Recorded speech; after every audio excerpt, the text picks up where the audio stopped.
একটা বিয়ে হজম করতে পারছিলাম না, আর এখানে তো দুটো বিয়ে। দেখো, বেশি কিছু বলে আজকে তোমাদের মজাটা একদমই খারাপ করব না। শুধু এটাই বলবো, আজকে যেটা হলো সেটা কিন্তু একদমই আনএক্সপেক্টেড।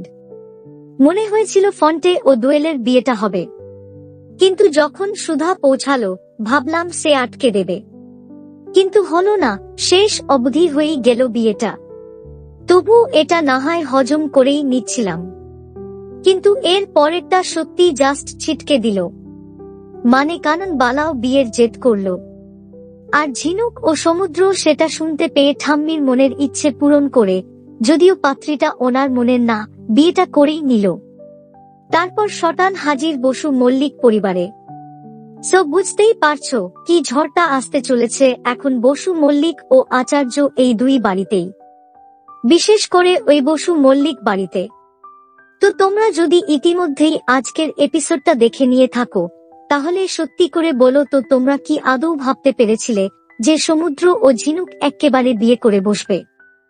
অবশ্যই জানিও কমেন্ট করে। দেখুন শুভ বিবাহ প্রতিদিন রাত 9টায় শুধুমাত্র স্টার জলসায়। এইরকম সমস্ত আপডেট সবার আগে পেতে অবশ্যই আমাদের চ্যানেলটি সাবস্ক্রাইব করে নিও।